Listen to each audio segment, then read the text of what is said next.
364 দিনের ভিতরে যতগুলা মানুষকে আল্লাহ রাব্বুল আলামিন ক্ষমা করে দেয়, কিন্তু হাদিস শরীফের ভিতরে বলা হয়েছে আরাফার দিন, ইয়াউমুল আরাফা, অর্থাৎ পবিত্র ঈদুল আজহার দিন, পবিত্র ঈদুল আজহার দিনে আল্লাহ রাব্বুল আলামিন এত পরিমাণ লক্ষ লক্ষ কোটি কোটি মানুষকে অগণন, যেটা হাদিসের ভাষায় বলা হয়েছে কোনো হিসাব নাই, কোনো কুল কিনার নাই, এত পরিমাণ মানুষকে আল্লাহ রাব্বুল আলামিন আজকের এই ঈদুল আজহার দিনে মাফ করে দেয়, যেটা নাকি বাকি 365 দিনে এমন ধরনের ক্ষমা করে না।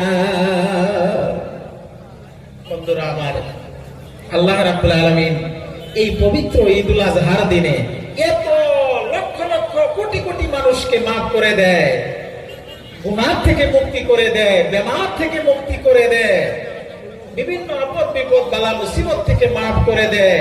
যে ক্ষমা নাকি 364 দিনে এই ক্ষমা আল্লাহ রাব্বুল আলামিন করেন না। তাই এই ঈদুল আজহার দিনে আমরা যদি একটু সময় বের করে আমরা যদি মহব্বতের সহিত ঈদগাহের ময়দানে এসে হাজির হই এবং ঈদুল আজহার নামাজ আনতে যদি আখিরি মোনাজাতে মহব্বতের সহিত হুজুরি কালবের সহিত শরীক হতে পারি, নিশ্চয়ই আল্লাহ রাব্বুল আলামিন আমাদেরকেও মাফ করে দিবেন। সকলে বলেন আমিন।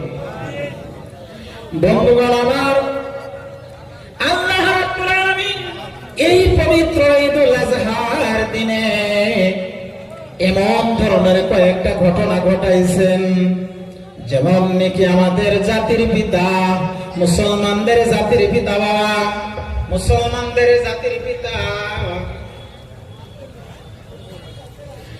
মুসলমানদের জাতির পিতা, যার নাম হচ্ছে হযরত ইব্রাহিম খলিলুল্লাহ। হযরত ইব্রাহিম খলিল, যিনি নাকি মুসলমানদের জাতির পিতা, আল্লাহ রাব্বুল আলামিন উনাকে দুইটা পরীক্ষা করেছেন বাবা। একটা পরীক্ষা আজকে এই ঈদুল আজহার দিনের সঙ্গে সংলগ্ন, সেই ইব্রাহিমী সুন্নাত আমরা বাবা পালন করতে হয়। আরেকটা এর আগে আরেকটা পরীক্ষা ছিল বাবা। সর্বপ্রথম পরীক্ষা জাতির পিতা হযরত ইব্রাহিম খলিলুল্লাহ, তিনাকে ওই নমরুদ যখন বাদশাহী পাইলেন, নমরুদ যখন বাদশাহী করে, সেই নমরুদ বাদশার ইবাদত ইব্রাহিম খলিলে করে না। সেই নমরুদে যেই ইবাদত করে, সেই ইবাদত আমার জাতির পিতা ইব্রাহিম খলিলের পছন্দ হয় না। ইব্রাহিম খলিলুল্লাহ বাবার সঙ্গে আর ছেলের সঙ্গে ইবাদতের অমিল হয়ে গেছে, আকীদাগত অমিল হয়ে গেছে। আকীদাগত অমিল হওয়ার কারণে ইব্রাহিম খলিলুল্লাহ বাবার কথা মানতে পারে না। বাবা বাবার কথা অমান্য করার কারণে ইব্রাহিম খলিলের উপর বাবা এত বড় একটি নাটক সাজানো হইল, এত বড় একটি চরক সাজানো হইল বাবা। ইব্রাহিম খলিলকে ওই অগ্নিকুণ্ডের আগুন সাজাইয়া হযরতে ইব্রাহিম খলিল, যিনি নাকি মুসলমানদের জাতির পিতা, সেই ইব্রাহিম খলিলকে ওই অগ্নিকুণ্ডের মধ্যে নিক্ষেপ করে দেওয়া হইল। কে দিছে? আপন বাবা। কথাটা বুঝতে পারছেন? আপন বাবা হয়ে যদি সন্তানকে আগুনে পোড়া দেয়, এর চাইতে দুঃখজনক বিষয় বাবা দুনিয়ার জমিনে আর কিছুই হতে পারে না। কি বলেন, ঠিক না ঠিক? আপন বাবা হয়ে যদি সন্তানকে যদি আগুনের মধ্যে জীবন্ত পোড়া দেয়, তাহলে সেই সন্তানের কতটুকু দুঃখের কষ্ট হতে পারে, আর সেই বাবাটাই বা কেমন নিষ্ঠুর বাবা, ঠিক না বাবা? এর মতো নিষ্ঠুর বাবা দুনিয়াতে আছে? আমরা কি পারবো আপন ছেলেকে আগুনে জ্বালায়া দিতে? কি বলেন, পারবেন? কখনো পারা যাবে না। বন্ধুগণ আমার, বাবা হইয়া হযরত ইব্রাহিম খলিলুল্লাহ ওনার বাবা আপন ছেলেকে ওই জ্বলন্ত অগ্নিকুণ্ডের মধ্যে ছেড়ে দিল বাবার কথা না মানার কারণে। ইব্রাহিম খলিল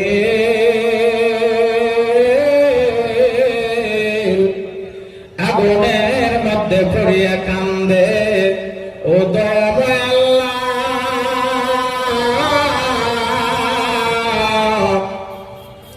তুমি আমাকে ক্ষমা করে দাও, কারণ পৃথিবীর যত আমার শত্রু আছে সমস্ত শত্রুরা আমাকে আগুনে জ্বালায় দিবে, কোনো দুঃখ নাই, কিন্তু আমার বাবা ভাইয়া আপন সন্তানকে যখন আগুনের মধ্যে ফেলে দেয় গো আল্লাহ, এই যন্ত্রণা আমি আল্লাহ সইতে পারি না।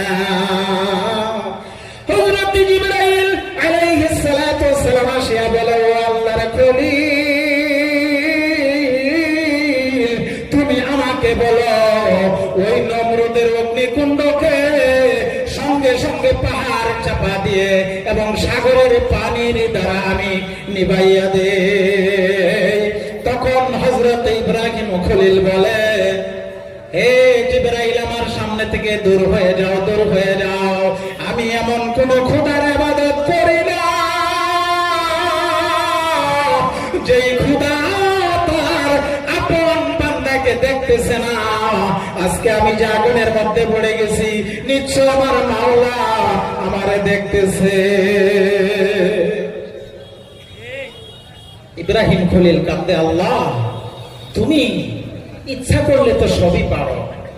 তখন আল্লাহ রাব্বুল আলামিন হযরত ইব্রাহিম আলাইহিস সালাতু ওয়াস সালামের উপর আওয়াজ দিয়ে বললেন, ওহী পাঠায়া দিয়ে বললেন, হে ইব্রাহিম আপনি পড়েন, কুলনা ইয়া নারু কুনি বারদান ওয়া সালামান আলা ইব্রাহিম। হে ইব্রাহিম আপনি পড়ুন, কুলনা ইয়া নারু কুনি বারদান ওয়া সালামান আলা ইব্রাহিম। হযরত ইব্রাহিম খলিলুল্লাহ যখন এই আয়াতে কারিমাটা তেলাওয়াত করলেন, তেলাওয়াত করার সঙ্গে সঙ্গে বাবা ওই নমরুদের অগ্নিকুণ্ড ফুল বাগানে পরিণত হয়ে গেছে। জোরে জোরে বলেন না সুবহানাল্লাহ। এই যে নমরুদে যে ইব্রাহিম খলিলকে আগুনের মধ্যে পুরা দেওয়ার জন্য জ্বলন্ত আগুনে ছাইরা দিল, সেই আগুন যে ফুল বাগিচায় পরিণত হয়ে গেল, এটা কিসের বলে বাবা? এক নম্বর ঈমান, দুই নম্বর ভালোবাসা মহব্বতের বলে। জোরে বলেন ঠিক না ঠিক? আজকে সেই আয়াতের দ্বারা একটা হাদিসের ভিতরে এমন একটা ব্যাখ্যা পাওয়া যায়, এই যে মানুষের বাড়ি ঘরে আগুন লাগে, প্রত্যেক দিন আপনি এই দোয়াটা যদি বাড়ির মধ্যে তেলাওয়াত করেন, কুলনা ইয়া নারু কুনি বারদান ওয়া সালামান আলা ইব্রাহিম। যেই সমস্ত ভাই বন্ধুরা এই আয়াতে কারিমাটা প্রত্যেক দিন সকাল করে একবার তেলাওয়াত করবে, আল্লাহ রাব্বুল আলামিন সেই বান্দার বাড়ি ঘর আগুনের অত্যাচার হইতে, পানির অত্যাচার হইতে হেফাজত করবে। সেই বাড়ির মধ্যে আকস্মিক কোনোদিন আগুন জ্বলবে না, সেই বাড়িতে কোনোদিন আকস্মিক আগুন জ্বলিয়া বাড়ি পড়বে না। কি বলেন, আমাদের এলাকায় বাড়ি ঘরে আগুন লাগে না নাই? কি বলেন, বাড়ি ঘরে আগুন লাগে না নাই? যেই ব্যক্তি নাকি এই দোয়াটা তেলাওয়াত করবে, কুলনা ইয়া নারু কুনি বারদান ওয়া সালামান আলা ইব্রাহিম, যেই সমস্ত বান্দা বান্দিরা এই আয়াতে কারিমা তেলাওয়াত করবে, আল্লাহ রাব্বুল আলামিন ওই সমস্ত বান্দা বান্দিগণের বাড়ি ঘর আগুনের অত্যাচার হইতে হেফাজত করবে। জোরে জোরে বলেন সুবহানাল্লাহ। বন্ধুগণ, তারপর আসল ঘটনায় চলে আসি বাবা। হযরত ইব্রাহিম খলিলুল্লাহ তিনাকে পরীক্ষা করলেন, জ্বলন্ত আগুনের মধ্যে ফেলে দিলেন বাবা। তারপর এই একটা পরীক্ষা করে শেষ হয় নাই বাবা। হযরত ইব্রাহিম খলিলুল্লাহ যখন নাকি তিনার বয়স হয়ে গেছে 82 বছর হয়ে গেছে, কিন্তু সন্তানাদি হয় না। প্রথম বিবি যিনার নাম ছিল সারা বিবি, সারা বিবির ঘর থেকে সন্তান হয় না বাবা। তারপর হযরত ইব্রাহিম খলিলুল্লাহ আরেকটা বিবাহ করলেন, যিনার নাম হচ্ছে বিবি হাজেরা। এই নামটা শুনছেন না নাই আপনারা? কি বলেন, বিবি হাজেরার নাম শুনছেন? একটু মহব্বতে দৌড় পড়েন, আল্লাহুম্মা সাল্লি আলা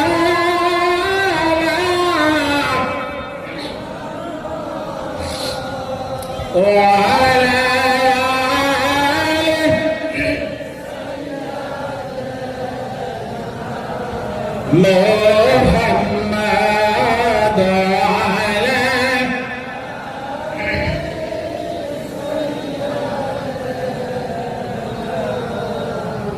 প্রাণের বন্ধুরা আমার, কি করুন একটা ঘটনা বাবা। আমাদের জাতির পিতা ইব্রাহিম খলিলুল্লাহ, তিনাকে পর্যন্ত আল্লাহ রাব্বুল আলামিন পরীক্ষা করেছেন বাবা। সেই জাতির পিতার সন্তান আমরা, আমাদেরকে পরীক্ষা করবে, এটাই ঠিক। কি বলেন, ঠিক না বেঠি? আমাদেরকেও আল্লাহ পরীক্ষা করবে। কেমন ভাবে করলেন? হযরত ইব্রাহিম খলিল 82 বছর বয়স হয়ে গেছে বাবা। যখন নাকি হাজারা বিবিকে বিবাহ করলেন, তিনার ঘর থেকে সন্তানাদি হয় না বাবা। আল্লাহর দরবারে দোয়া করলেন, রব্বুল আলামিন, ও দয়াময় আল্লাহ, আমার বুঝি 82 বছর বয়স হয়ে গেছে, আল্লাহ তুমি দয়া করে মায়া করে আমার একটা নেক সন্তান দান করো। 82 বছর বয়সের সময় আল্লাহর দরবারে দোয়া করলেন বাবা। এমন ভাবে দোয়া করলেন, শুধু দোয়াই না, মান্নত করলেন, ও দয়াময় আল্লাহ, তুমি যদি আমার একটা নেক সন্তান দাও, সেই নেক সন্তানকে বড় হওয়ার পর আমি ইব্রাহিম তোমার রাস্তায় কুরবানি করে দিব। এই কথা বলে ফেলাইছে। আল্লাহ রাব্বুল আলামিনের দরবারে দোয়া কবুল হয়ে গেছে বাবা। এই যে দেখেন, আমাদের একটা মানে ঘরোয়া একটা ব্যাপার, মানুষের এরকম একটা স্বভাব আমাদের আছে, কি জানেন? আমরা আপন আপন ছেলে মেয়েদেরকে, ভাই বেরাদর, বন্ধু বান্ধব, মা বাবা, ফট করে কিন্তু মা বাবা সন্তানরে খারাপ ভাষা দিয়ে গালি দেয় বাবা। ঠিক না বাবা? গালি দেয় না গো? কয় তুই মর, এরকম এরকম গালি দেয় না? এই শয়তানের বাচ্চা, অমুক তমুক, এগুলা গালি দেয় না গো? হাদিস অনুযায়ী এটা মহাবড় একটি পাপ বাবা। অনুরোধ, এই যে অনেক মা বাবা বলে, ফট করে বলে ফেলা, এই তুই মরবার পারস না, এই কথাটা যদি আল্লাহ 1 সেকেন্ডের ভিতরে কবুল করে ফেলা, বেলে ডুবতে পারবো না, দেখবেন চলে গেছে। কারণ মায়ের দোয়া, বাবার দোয়া সন্তানের জন্য মুহূর্তের ভিতরে কবুল হয়ে যা। জোরে বলেন, ঠিক না বেটে? হযরত ইব্রাহিম খলিল কি করলেন? ও দয়াময় আল্লাহ, তুমি আমার একটা সন্তান দাও, তোমার নামে কুরবানি করে দিব। আর কুরবানি তো 2 প্রকার। কুরবানি 2 প্রকার। একটা হচ্ছে পশু কুরবানি, যেমন উট। উট কুরবানির পশু না বাবা? উট, দুম্বা, বকরি, ছাগল, এগুলো আমরা কুরবানি দিই। তবে এটা একটা কুরবানি। আর একটা কুরবানি হচ্ছে, সেই কুরবানিটা হচ্ছে সবচেয়ে বড় কুরবানি। সেই কুরবানি যদি আমরা করতে পারি, তাহলে আমাদের এই পশু কুরবানি আল্লাহর দরবারে কবুল হবে, কোনো সন্দেহ নাই। বলবেন সেটা কেমন কুরবানি?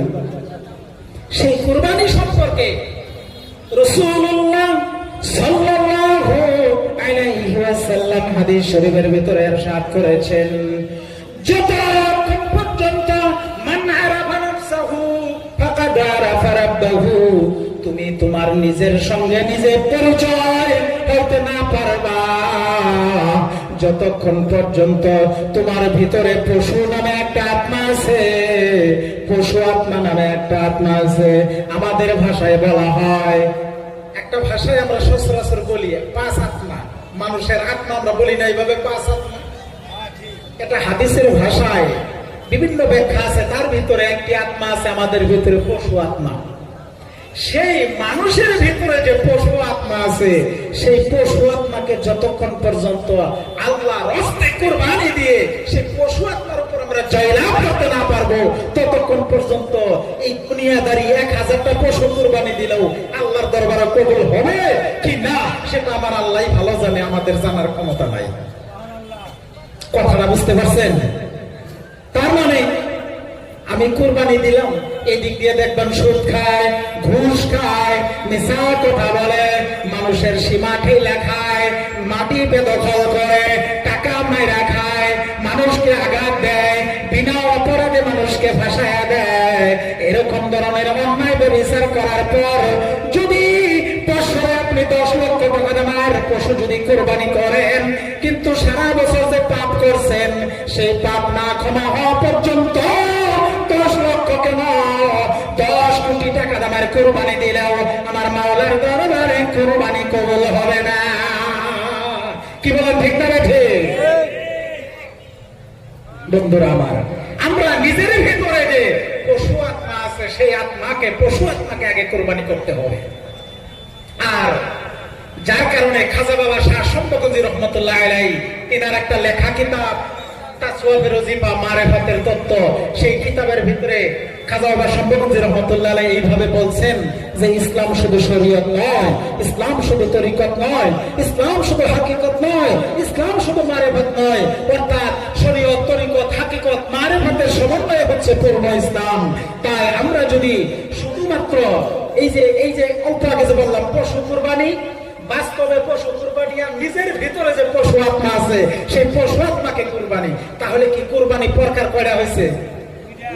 একটু আওয়াজ দিয়ে বলেন, কয়টা হয়েছে বাবা?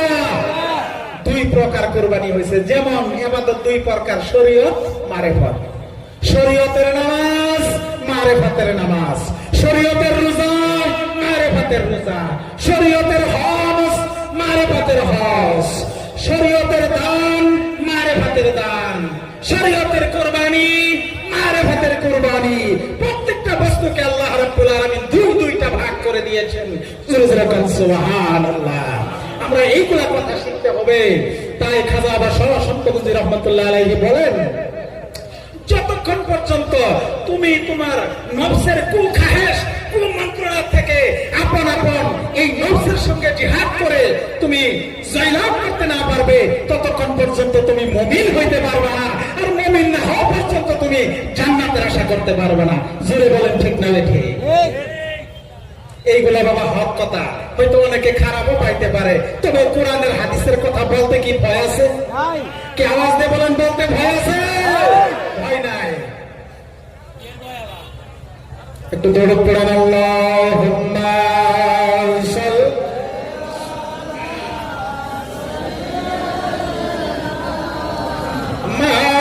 মাওলানা মুহাম্মদ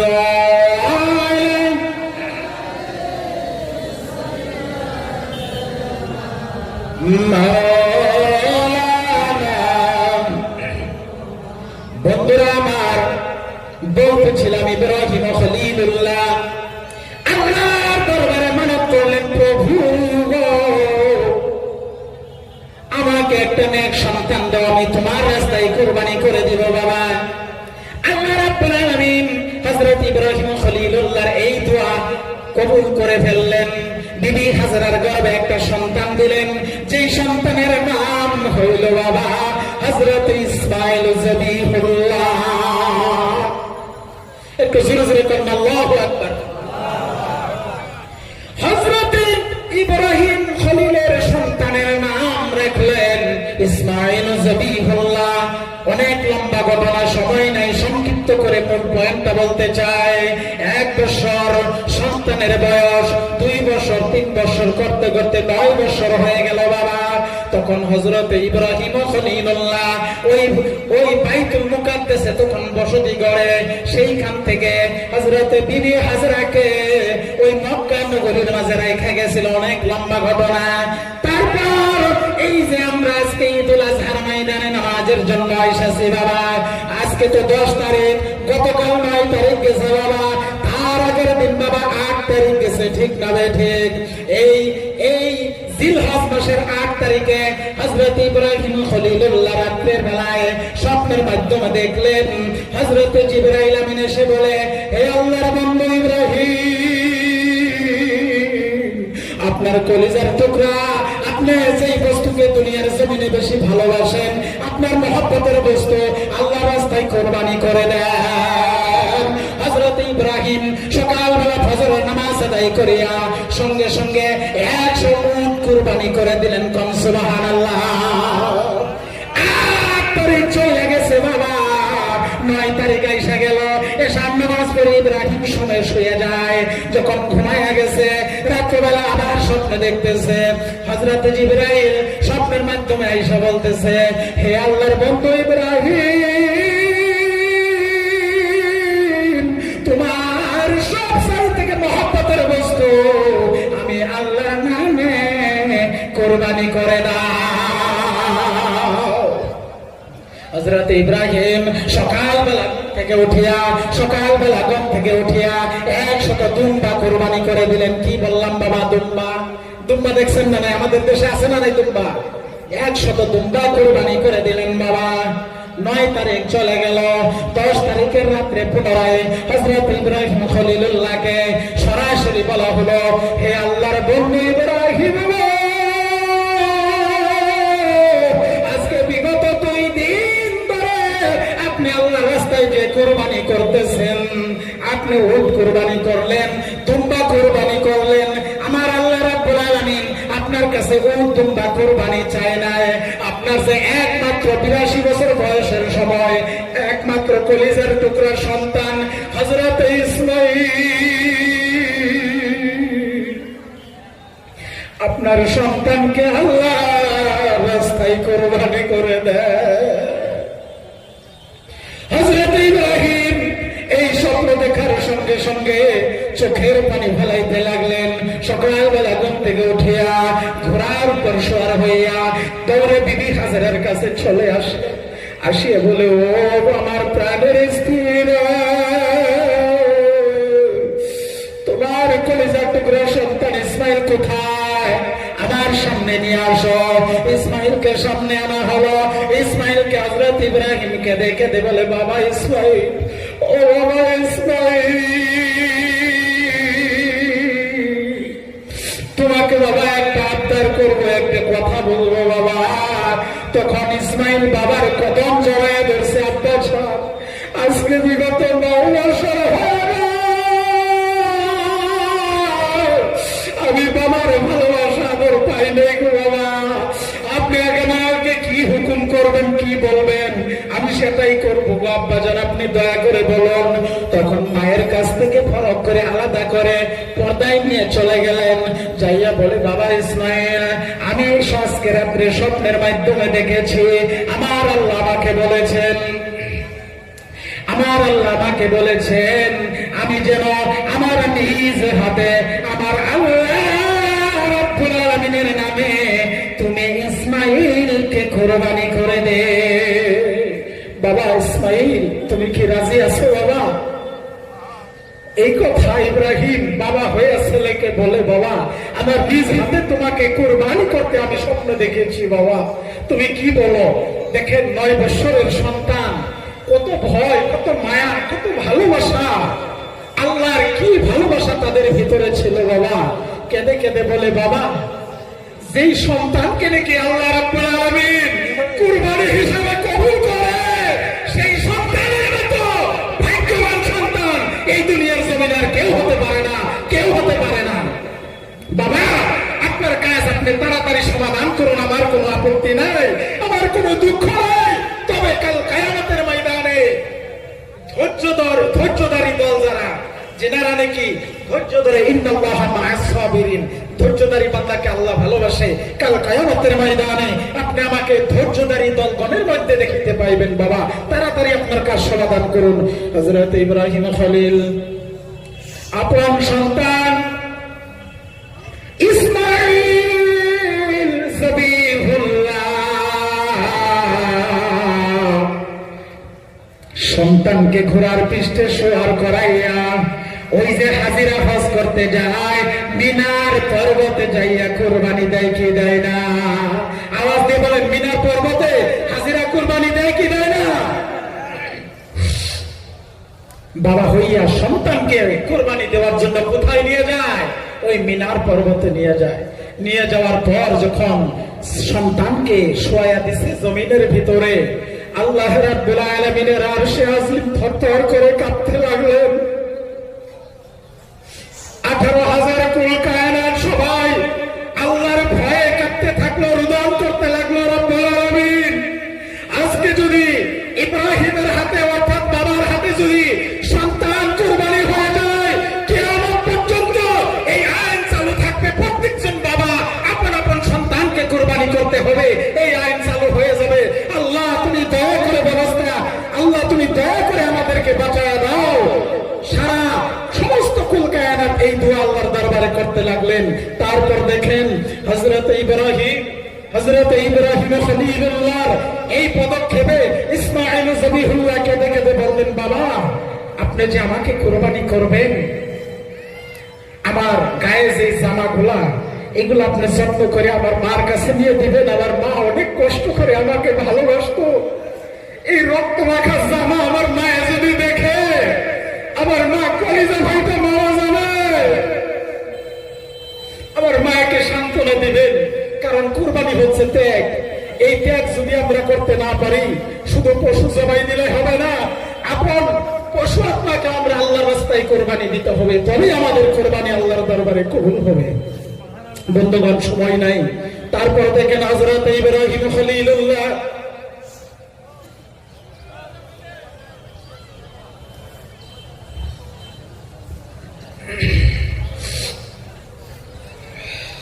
বিশেষ একটি ঘোষণা, সকল ইসলাম প্রিয় জাকের ভাই সকল সকলক জনোৱা হৈছে যে প্ৰশাসনৰ নিৰ্দেশ মৰ্মে অহা কাইলৈ পবিত্ৰ ঈদ উল আজহা উপলক্ষে যিসকলে কুৰবানী কৰিব তেওঁলোকে কুৰবানৰ পশু নিৰিবিলি আৰু সুৰক্ষিত ঠাইত জমা কৰিব। বুঝতে পারেন নাই? আমাদের সরকার আমাদেরকে যে এসপি নিয়ম কানুন জারি করে দিছে, সেই কানুনের প্রতি আমরা খেয়াল রাখা লাগবে। সকলে রাজি আছি না নাই? হাত তুলে দেখায় রাজি আছি না নাই? আমরা সরকারের আইনকে মানব কি মানব না? আমরা সরকারি আইন মানিয়া আমরা যে এসপি কানুন দিছে সেই কানুন অনুযায়ী আমরা কোরবানি করব। সেই কানুন এইভাবে এখানে বলা হয়েছে, যেমন কোরবানির পশু নিরিবিলি অর্থাৎ গোপন জায়গায় আমরা করব, সুরক্ষিত ঠাই যেখানে নাকি অন্য কোনো মানুষের আঘাত লাগবে, কষ্ট পাবে, সেই ধরনের কাজ যেন আমরা না করি, এবং সুরক্ষিত ঠাইয়ে যেন আমরা কোরবানির পশু জবাই দেই। লগতে কোরবানির পশুর অবশিষ্ট অংশসমূহ যেমন চামড়া, ভুঁড়ি, পা এইগুলা সুরক্ষিত ঠাই মানে গায়রাত হয়ে যেতে। বুঝেন নাই কথাটা? ইয়ার উপরেও সকলো অভিভাবক বিশেষভাৱে অনুৰোধ জনোৱা হৈছে যে 18 বছৰৰ তলৰ শিশুক মটৰ চাইকেল চলাবলৈ নিদিব। আনহাতে সকলো মটৰ চাইকেল আৰোহীক জনোৱা হৈছে যে চ্যালেঞ্জাৰ পাইপ খুলি শব্দ প্ৰদূষণ সৃষ্টি কৰিলে প্ৰশাসনে আইনগতভাৱে কঠোৰ ব্যৱস্থা গ্ৰহণ কৰিব। সেয়েহে সকলো সচেতন হওক, সুস্থ থাকক, শান্তি শৃংখলা বজাই ৰাখক। জয় আই অসম, অসম আৰক্ষী প্ৰশাসন জিন্দাবাদ। বন্ধুগণ একবার একটু দরুদ পড়েন, আল্লাহুম্মা সাল্লি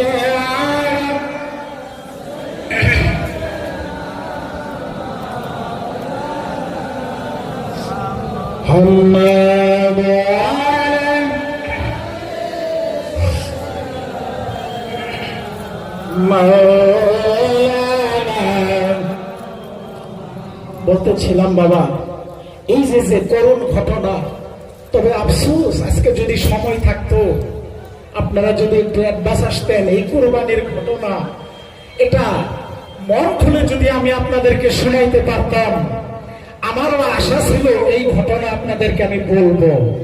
তবে আফসোস অল্প সময়ের ভিতরে তো এই লম্বা ঘটনাটা বলতে প্রায় 1.5 ঘন্টা 2 ঘন্টা সময় লাগে। কেমন করে বলি বাবা?